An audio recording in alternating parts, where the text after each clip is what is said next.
Hello everybody, today I'm here in the studio together with Dr. Andreas Wolf, and we are going to talk about information security management and addressing risk and opportunities. Andreas, could you please introduce yourself briefly? Yes, of course. So my name is Andreas Wolf. I'm a mathematician by education and have a PhD in computer science. By the way, on AI topics for more than 20 years. And today I work as a chair of ISO IEC JTC1 SC27, which is the home of the well-known ISO IEC 27000 family of standards, including 27001, the ISMS standard. And despite of that, I work in many other standardization groups dealing with with a lot of computer security related topics, including biometrics, by the way. And I'm also the editor of the data format standard 39794 part 5. This is something you have all in your pockets, all ID cards, all driver's licenses, all passports.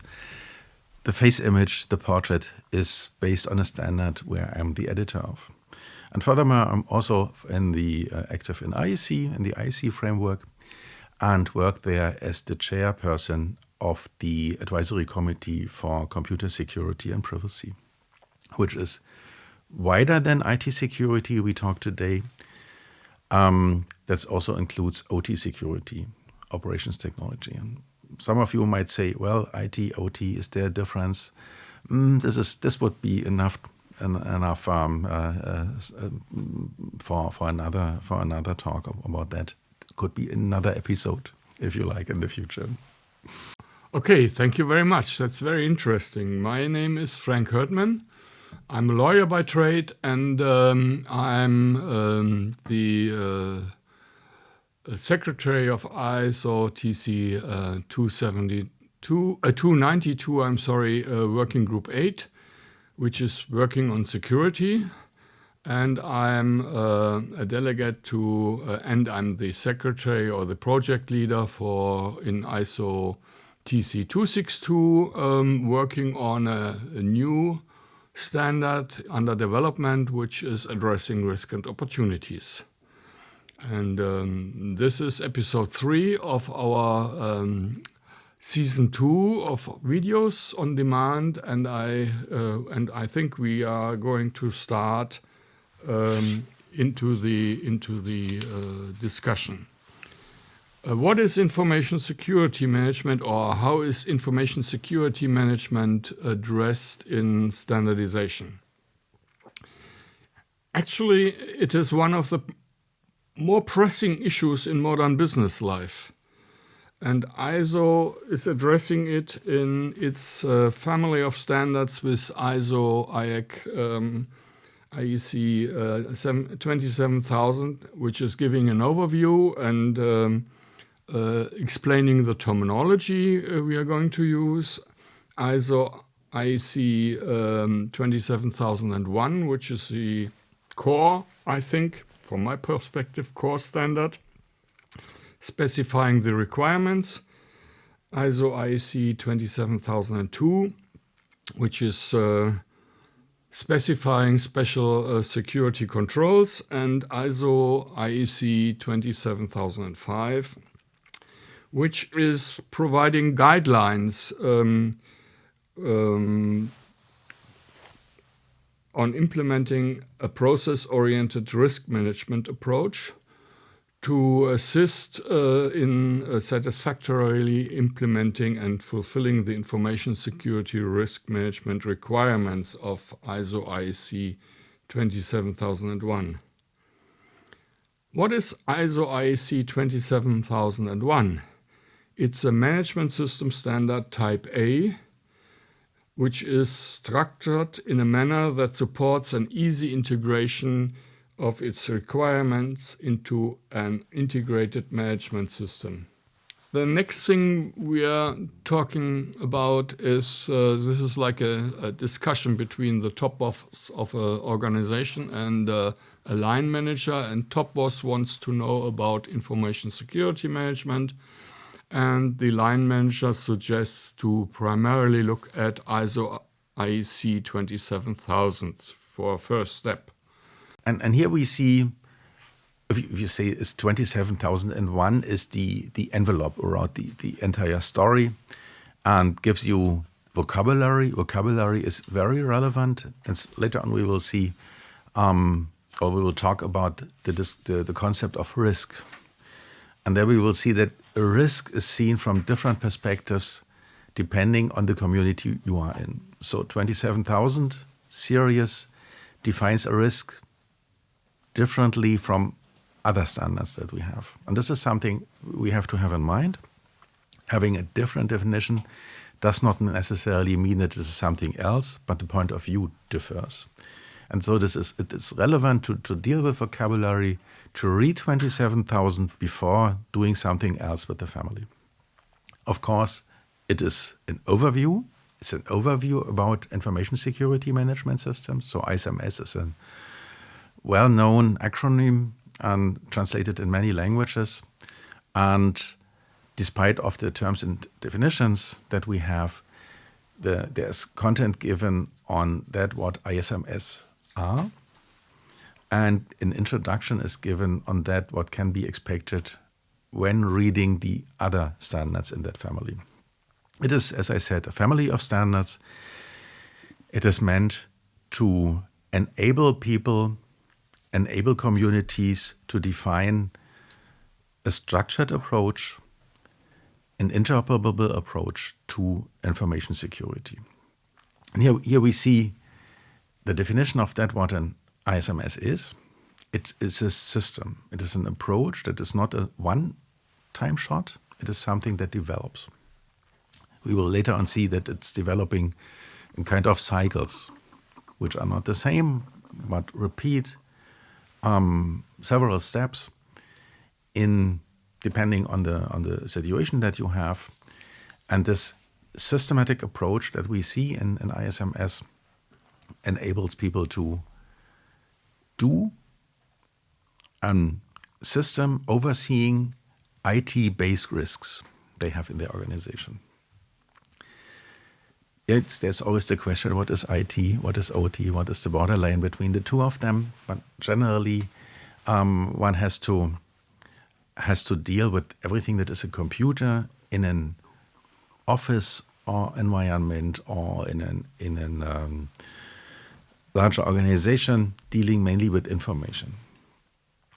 And here we have this a list of principles this ISMS are based on.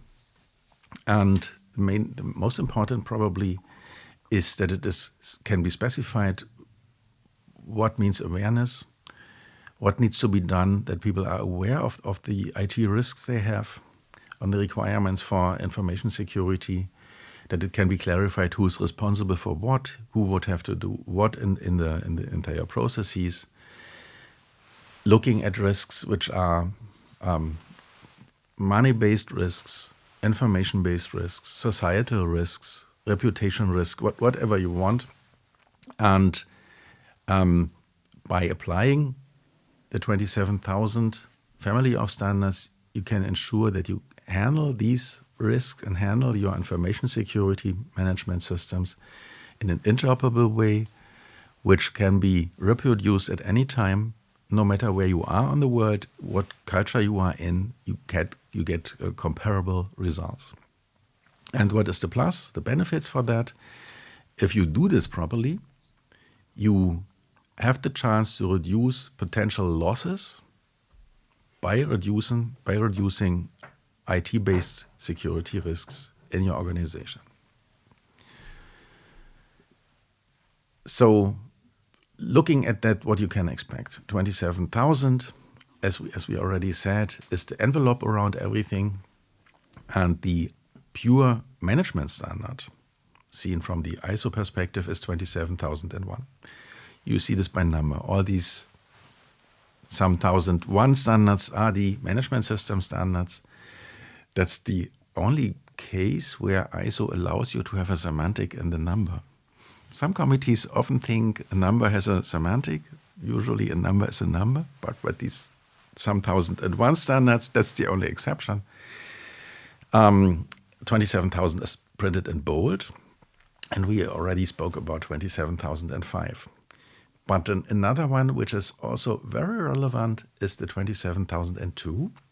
I would like to mention here specifically the information security controls. This is the more or less the bricks you can have when you tailor your own ISMS for a specific organization. There you have the bricks you can choose. Some bricks are relevant for your business, then you choose them. Some bricks are not relevant for your business, then you do not choose them. And by reading and applying 27,002 in a very careful manner, you can ensure that you can build a house out of these bricks, which is stable and prevents you from risks. Thank you very much. Very interesting. And quite a lot of standards in your family of standards where you are responsible for. Let's continue with the discussion between the top boss and the line manager, his or her line manager. The next question top boss will most likely ask is, what are the requirements of information security management? And the line manager will refer to, and we have mentioned it a couple of times, 27,001. Exactly. And 27,001 is more or less about these requirements. In a very structured approach, following the general approach that is applied for any management system standards. So everyone who has read other management system standards will have no problem reading the standard. Maybe some vocabulary, some terms might differ from those you know from other management system standards, but generally it is not so difficult to understand. And these requirements are on a risk management process. Finally, everything is about risks. The entire life is about risks and avoiding or maybe not avoiding risks. The first risk is, do I leave my bed in the morning? Whatever can happen. And here we see in this graphic the general structure of 27,001, showing you this circle, the risk management process, how it works. Who would have to lead a certain process? Who would have to determine what the context is you are acting in? But depending on the context, you have different requirements. How planning should be done? What support is necessary to enable an entire organization to follow a certain plan? It's not sufficient to have a plan, so there's a general requirement that all these information security management needs to have management attention, sufficient management attention. This is also specified. And then it's defined how generally an ISMS is operated in an organization, how it is evaluated from time to time, and what should be done, what needs to be done, what shall be done to have a continuous improvement, a continuous review, ensuring that you are always ahead of the wave. I would like to add some minor things, or not so minor, because ISO 27001 being an MSS, a management system standard under ISO rules, it follows a certain structure, it uses certain terms, which is called the high-level structure, which was called the high-level structure and is now called the harmonized structure. And by doing so, this will facilitate integrating its requirements into an integrated management system. This is very important because since 1950, 1960, people in business management or experts in business management are all using some form of an integrated management system. It was invented originally in Switzerland, in St. Gallen, and has been improved since then. And ISO has taken it up in its management system standards. That's one thing. The other thing is you see here the so-called PDCA cycle, the plan, do, check, act. And you see it here in the figure, how it is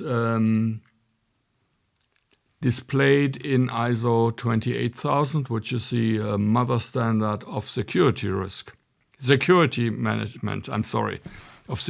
management.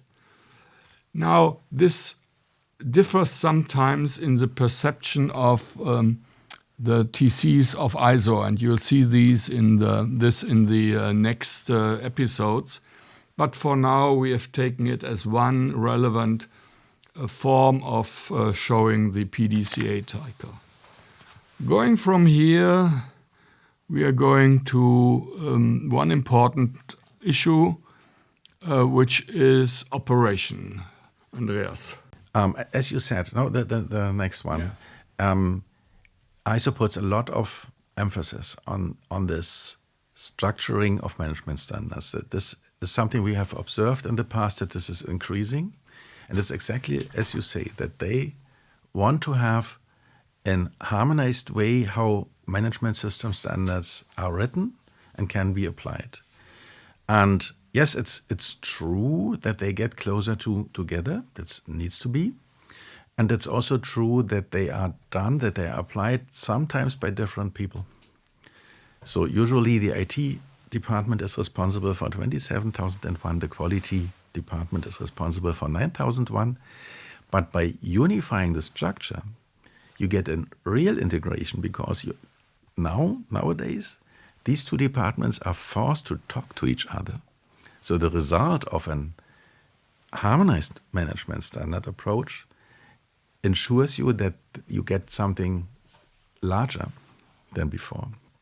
And this is something what we really observe in our community, that getting 27001 closer to other management system standards increases not only the overall quality of management system standards, but also the quality of that what is done based on information security activities. So now we can continue to the next slide, looking at operation. Yes, of course, it needs to be clarified how operation is done in an ISMS, an implemented ISMS, which is implemented somewhere in an organization.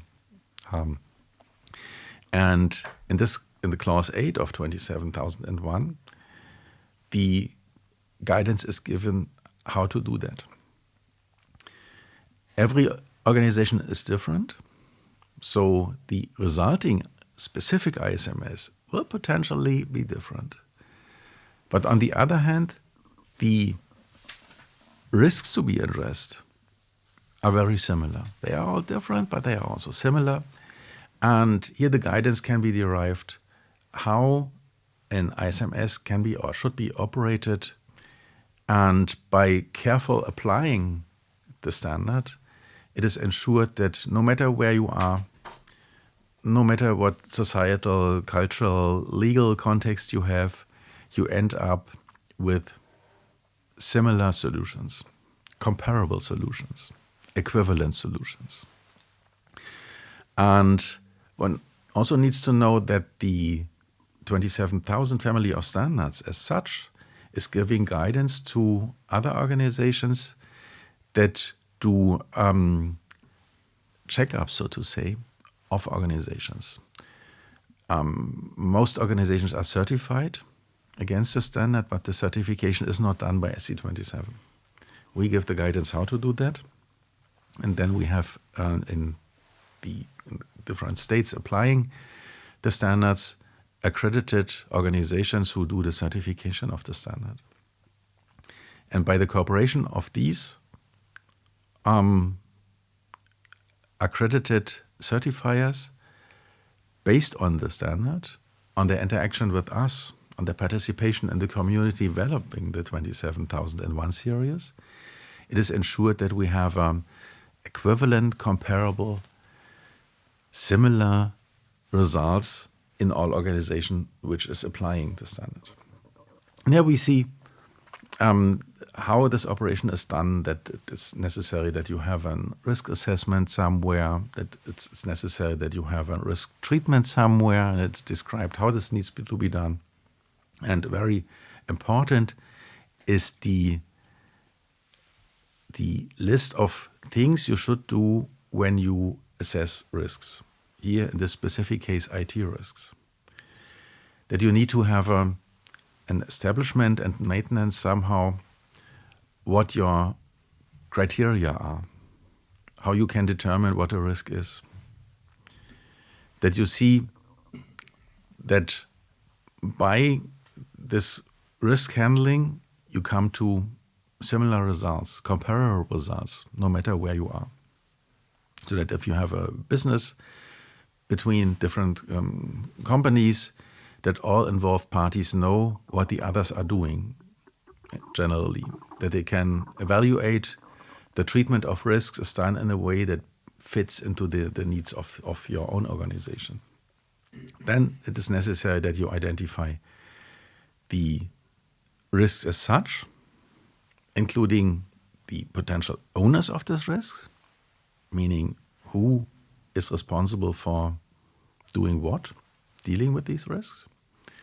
Then it's of course necessary that you have some planning games to see what could happen if some risks are realized. What would be the consequences? How likely would it be that these risks take place? And by this, determining how relevant a certain risk is for a certain organization. And then the standard defines some criteria for that and helps you also to level these risks and ensure that they can be treated appropriately.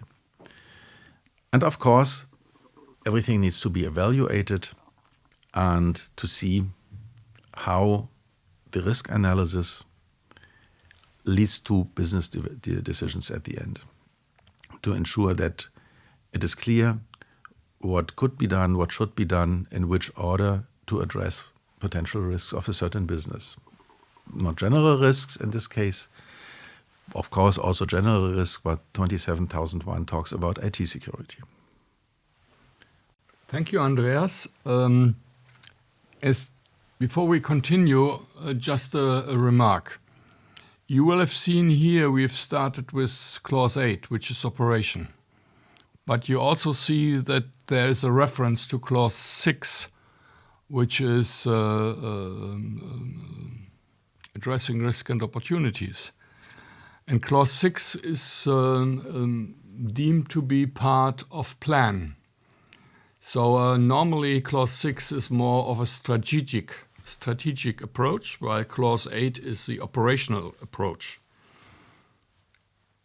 Having mixed them here in the standard, you can see that one clause refers to the other, and you can't just look at it like a blindfolded horse in one direction. So this is an important message I would like to give to you before Andreas continues with clause 613, risk treatment. Well, that's what you say. That's a continuous approach at the end. It's always moving in cycle. IT security is never a one-shot story. It's always continuously, otherwise it makes not that much sense. And that's exactly as you say. Planning needs to be done, preparing operation. Operation needs to be done to validate, is the planning being made appropriately, or does the planning needs to be changed or modified or whatsoever. So then there's a feedback between planning and operation, and all moving in circles at the end. Moving in improved circles in the best case. Looking here into the clause 6, looking at the risk treatment, there's also a set of requirements being specified how risks should be treated, shall be treated. The entire standard is about requirements, so we should always say shall, using ISO language, and giving some examples. Starting just with the first case, select appropriate treatment options. That means if you deal with risks, it needs to be clear that you identify first, of course, which risks you have. And then you can see that risks need to be determined, and that it needs to be checked what can be done, what options you have to address the risks. Risk treatment at the end. And then can be decided which of these options you have are appropriate. Can be different depending on the specific organization, can be depending on the risk itself. But generally, the way how you do this is described in the standard, and the standard gives you guidance how you can do that, how you should do that.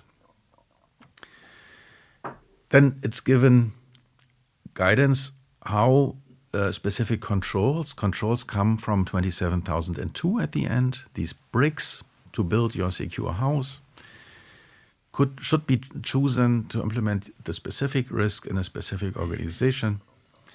And then you can see that you are complete. One of the most important things standards should deal with is that they are complete. So you should not forget any control. In order you have full coverage of all risks by appropriate security controls. There are criteria given how you can do that. Then you see how every of these controls are applicable. Define this, how the application of these controls is done. And based on these bricks, you end up with a plan. It's always good to have a plan. And in this case, it is a security risk treatment plan. And then, of course, it needs to be decided who does what on the plan. It's not sufficient to have a plan saying something needs to be done. You always have to say who does it. And this is also part of the specification, giving you guidance on how to assign specific duties to specific parts of an organization. So that's like in everyday life, right? You have to do something, ensure that you do the right thing, follow good guidance, follow best practices, and then define someone who is responsible for fulfilling the task. So in that sense, an ISMS is not so different from something you have in your family at home. Well, this is an important message, I think. It's pretty easy to follow an ISO standard. It's like what you should do anyhow, and you will do anyhow if you are a smart person. At the end, it's the condensed wisdom of, in this specific case, thousands of experts doing this every day. And so you learn from their best practice. And in fact, if you look at the contributors to the 27001 standard, here we get hundreds of pages of comments coming really from all involved countries and coming from a couple of hundreds of people who submit comments. Then you can assume that what happens in the national bodies worldwide is then discussion among thousands of people. So in that sense, a standard is really writing down something that is common sense. That's what I was missing, this word. Yes, common sense. Very, very important, Andreas.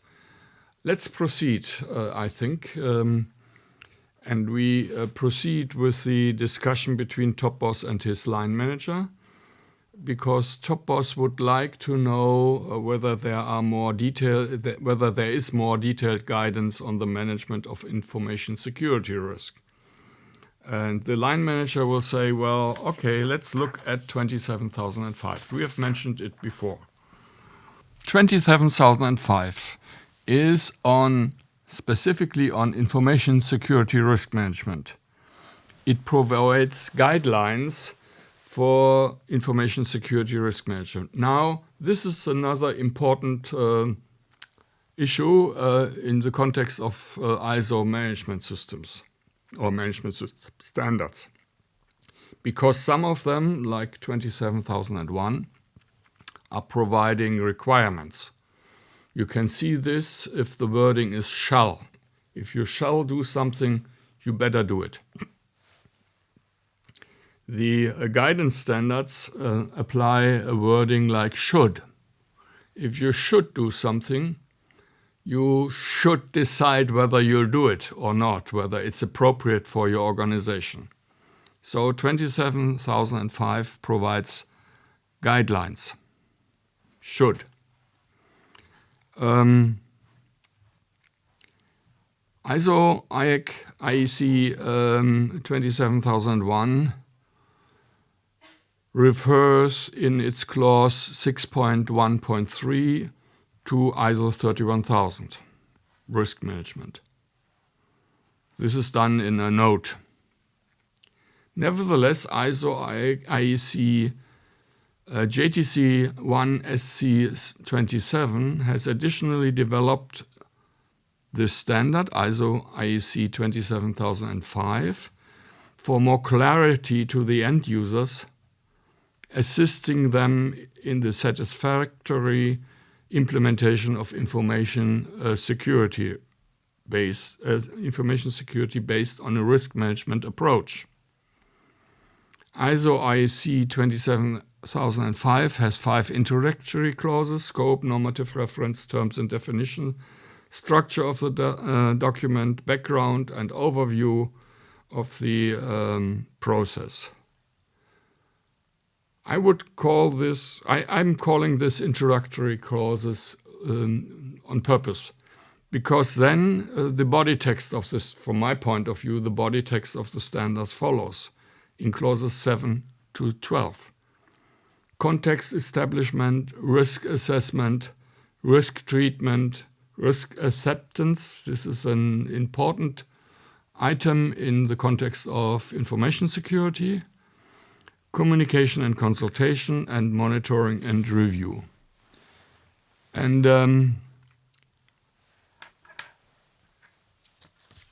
nevertheless, we have the ISO 31000, which is done in a different technical committee, and which is somewhat different in its terminology. You need to remember this, that the experts in ISO TC 262 have a very special view on risk. Nevertheless, it gives ISO IEC 27005 gives an overview of the information security risk management process, and it modifies the process in ISO 31000 a little bit. Basically, it is adding 2 decision points. One after risk evaluation is asking whether the assessment has been successful, whether sufficient information to determine the treatment is there, which is required, and 1 decision point after risk treatment, which is asking whether an acceptable level of residual risk has been achieved. On the screen, you can see on the left side the process in ISO 31000, figure 4, which has in its core the risk assessment, risk identification, analysis and evaluation, and then risk treatment. And in ISO IEC 27005, there is decision point 2, risk, whether the acceptable level of residual risk has been achieved, risk acceptance. You should keep that in mind. This is, I think, the basic difference to ISO 31000. Andreas, I see you want to add something. That's true. So, starting from the very beginning, it is quite natural that different communities define different concepts in a specific and different way. That's not the problem at all, as long as everyone is aware that there are differences and is aware on that what the differences are, and that terms and definitions might change if you look at things from a different context. Everything is fine as long as this awareness is there and everyone knows what we are talking about. It's all okay. And there have been of course, there have been discussions, can we have a harmonized definition of that, what a risk is? No, we can't. Well, at least we have not been able to reach that. It can be even worse. So we have tried to implement something like the common criteria framework in the car industry, preparing autonomous cars. That's even worse. But this would be another episode to talk about that if we want in the future. And on the other hand, it is clear that risks need to be handled independently from the background you come from. And an IT system is the same IT system. It doesn't matter if you look at that from a legal perspective or from a management perspective or from an IT perspective. But on the other hand, IT risks have some specific properties which might need some specific treatment. And one of them is this acceptance of residual risks. Finally, if you have an IT system, there is no IT system without any risk. That's not possible unless you switch it off and put this into the safe. That's another risk. But that's another risk because then you do not have the business continuity and the availability is also not maintained anymore. So it's a kind of an optimization task, what you have to do. And here we go in optimization tasks depending on the context. That's a perfect move to this slide. The context is essential. So an ISMS is not doing something in the vacuum somewhere in an empty space on the green lawn.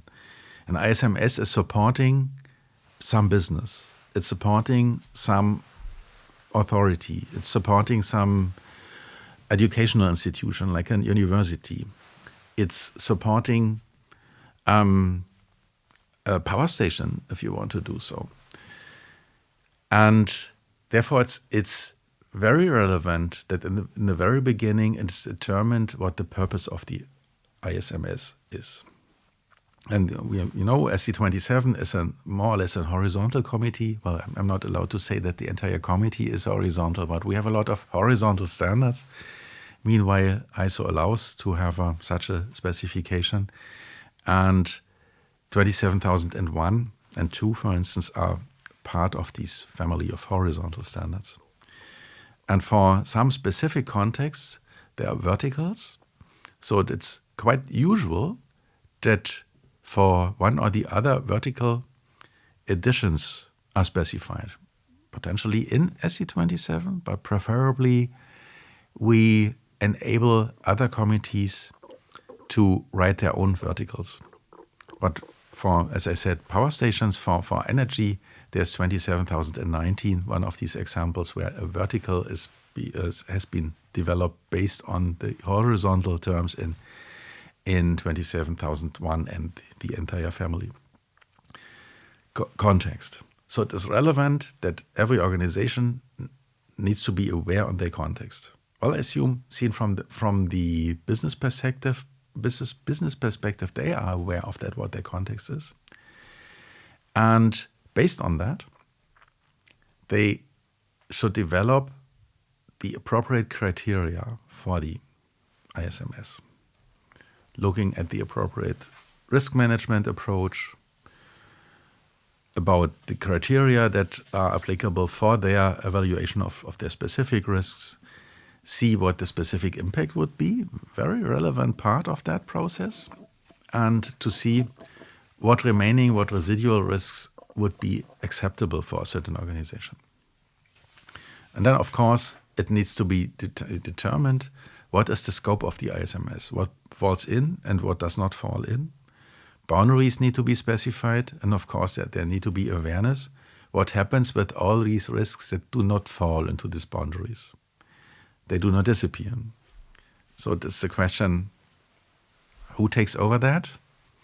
So an ISMS cannot cover an entire business. It covers the information security part of the business. And then, of course, in an organization, it needs to be ensured that the planned ISMS is somehow implemented and operated. And all these different parts, again, of this handling circle, planning, operation, evaluation, and starting the entire story from, not from the beginning, but starting with the new circle, needs to be tailored depending on the specific context. So finally, in SC27, we can develop general guidance. We do not know every single business. We generally know what the IT of a business is doing, but we do not know this for a specific past. But the tailoring into a specific context allows an organization to do what is necessary for them, finally. And as we said, risk assessment is crucial. For risk assessment, you need to know your risk. Risk identification would be the first step to see what needs to be protected, what are your assets, what could attack these assets, what are the threats, what do you already do? Well, everyone does something. Nobody does nothing. Even if you introduce an ISMS, there's already something in implementation. Then you can determine where is your organization vulnerable, specifically what, and what would happen if something hits you. Once you have done this, you can analyze your risks to see what methods you need to do that, to assess, not just to identify what vulnerabilities you have, what would be the consequences of the manifestation of a risk, what would be the consequences, how likely it is that these risks show up. There might be severe damages, which are not very likely. But if they would apply, the company would be destroyed, for instance. Then you have to address them. And others are more likely, but are handleable, can be handled in an organization. So this is something where the right balance needs to be found and being analyzed how the acceptance level of a risk is done. And then, of course, evaluation, determine what needs to be done, which risks need to be addressed in what order, and what order is also relevant. So what is the prioritization, which risk is addressed first, and which risks can wait for a certain amount of time, always having in mind that you have only limited resources. Now we have the risk treatment. Assuming we have done this analysis and know what risks occur or could occur in a certain organization and already planned how they could be addressed, then we do this here. And ISO IC 27002 is detailed, is provided here as a potential tool for that, providing the bricks. These bricks can be used to tailor specifically for a specific organization the appropriate security mechanism. Looking at the handling of risks, looking on that, what can happen after you apply a control, what is the remaining risks. Well, by applying a control, you modify a specific risk. Is then the remaining risk acceptable for your organization or not? Do you have to do something more? To see, can you potentially avoid a risk by doing things in your organization in a different manner? Or another opportunity would also, another chance would also be, another option would also be that you share the risk with someone else. Sometimes insurance companies offer IT-based insurances. This can be an option, but of course, all these insurance companies will also ask you, what did you do with your risks? Are you aware of that, what your risks are? Have you specified them? Yeah, And then having this risk acceptance. As we said, you cannot get risks to zero. Well, not even by switching off any computer, putting them into the safe, as we say, then you have another risk. That is, acceptance criteria need to be developed.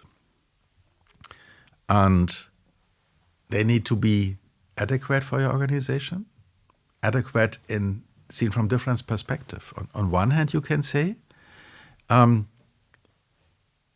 if I apply a certain tool, a certain security tool, then I reduce the risk of being hit by a certain threat.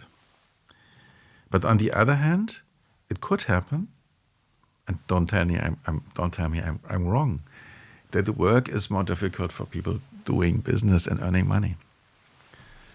As handling of something is much more complicated, and you have established a VPN or whatsoever, which is sometimes not that easy. And so also by implementing controls, additional risks might be generated.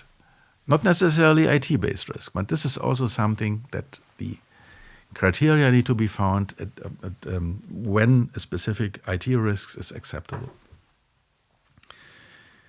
And once you know what your borders are, what you need to address and what you do not necessarily need to address, well, of course, whenever there are low-hanging fruits, they should be harvested. Makes a lot of sense. Everyone would do that. You need to have a plan how to treat the risks. So once we have determined these acceptance criteria, a treatment plan, a risk treatment plan is necessary. Who does what? And also looking into that, what all these individual risk owners of the specific risks that have been identified are willing or are able to accept. So this is something that is not done by the IT department on their own. So all the stakeholders of the IT systems need to be involved.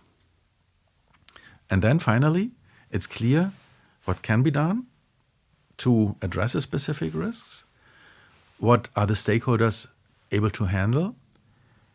And then finally, it needs to be decided what needs to be addressed how, which risk can be eliminated, which risk can be just partly addressed, and so that the potential damage is lowered, and what is finally acceptable for a certain organization. And after having this risk acceptance planning, there's a list as the final output at the end of those risks that are accepted by an organization, but it's not just a list. This list is annotated by a justification of that what happens. Some of these risks meet the usual acceptance criteria for a certain organization, but others potentially not. And then it needs always to be provable after a certain amount of time why a certain decision has been made, how and why a certain risk has been accepted, and what are the thoughts behind. Thank you, Andreas. This, for someone who doesn't know too much about IT, sounds quite interesting and quite easy to do, to handle. You always need an expert to explain things in an easy manner. Now we come to the end of our little video with the last issue. The line manager will raise and the top boss will find very interesting, because the line manager will indicate that there's a new project which has been started in ISO with the purpose of giving additional guidance on addressing risk and opportunities. There has been a survey, and this showed that there's a clear need for more guidance on integrating risk into any management system. And some experts, and they and this was a process started in Germany, suggested to create an MSS, a Management System Standard, Type B, which is on recommendations only, not requirements. But following the harmonized structure as a much needed supplement for the world of standards, and in particular for the end users of ISO management system standards like ISO IEC 27001.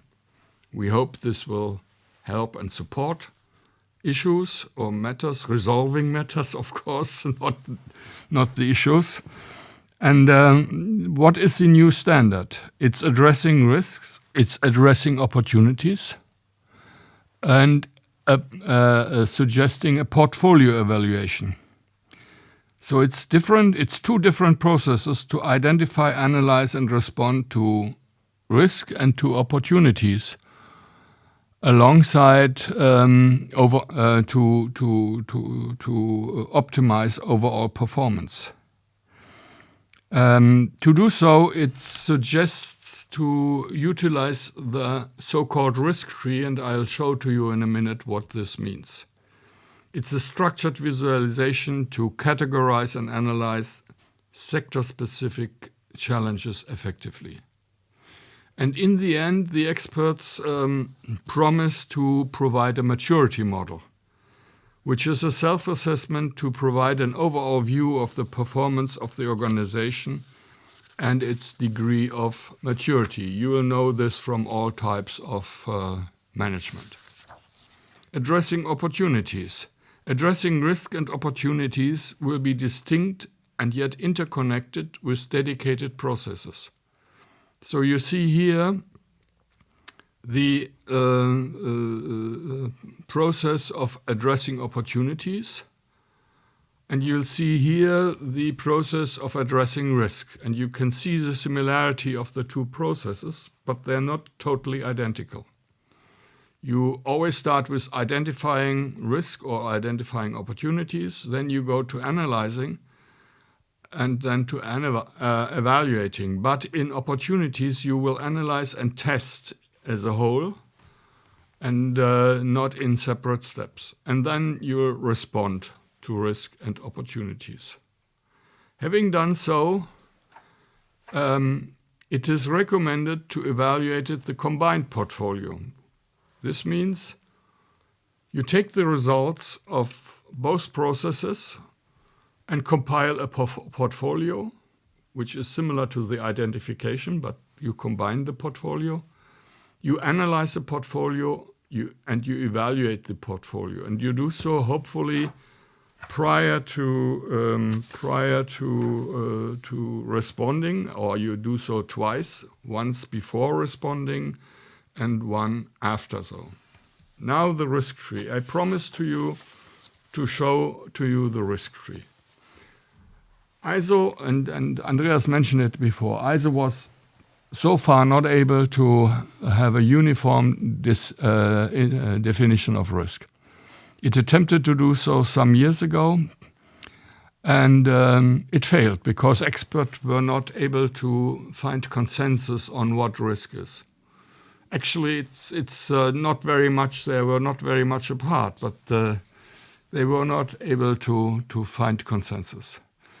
In that process, some experts developed the so-called risk tree. So the risk tree has a meta definition as a tree trunk, which is pretty much the definition of the harmonized structure, which means it's a definition in ISO IEC 27001. But then it branches out. It shows that there are management-related risks that are risks faced by organizations on the left side, which is basically ISO 31000 and its family of standards. Then it has risks caused by organizations, created by people, assets, products, services, or processes. And finally, since some time, ISO has started developing a society-related risk, which is faced by the society as a whole or relevant parts thereof, like, for example, climate change-related risk, human rights-related risk. And the standard under development will attempt to cover all three forms of risk. Actually, it will try to cover any form of risk, and if there is a new sector developing, a new branch will develop. It will grow out of the trunk, and then we might have in the future even 4 branches or more. But for now, we have identified those 3 branches, and it will be very interesting to see how this develops further. With that, we want to invite you. Yes. So, well, participation in the development of standards is always good. So whenever you think, there are people writing standards and they do weird things and what they do does not make so much sense and they all could do better. Standards are written by human beings, by experts like you and I. And so whenever you think you could contribute to the development of a certain standard, so this activity of TC 262 and Working Group 11, we have now on screen, but it's not limited to that. So whenever you think you can contribute to a specific organization, do that. Approach your own national body and try to get your wisdom included into future standards. But looking here in this specific risk topic, there's a reason why the experts from different communities could not agree to that. So seen from the perspective of an IT expert, if we talk about opportunities, positive risks, this is from the perspective of an IT person a little bit weird. But on the other hand, IT is not done on an island. It is always embedded into a larger organization, in a larger organism. And from that perspective, it is relevant that also ISMS standards are seen embedded into something larger. And ISMS standards are dealing with risks. These new developments here are dealing with risks. And that what we do in the 27001 family contributes to this more general perspective and helps organizations, experts applying standards at the end to come to better results. And in that sense, also this standard, even if you might say, well, it's looking at things from a very high level and top perspective, is very relevant. And I would like to encourage all of you, think about a participation or a contribution. Thank you very much, Andreas. And thank you very much all who listened to our video or looked at our videos, at our slides, and we hope we could help you a little bit for the future. If you should have issues or questions, you can always contact us. Our contact details are here on the last slide. So we are happy to hear from you and hear your comments. Thank you very much.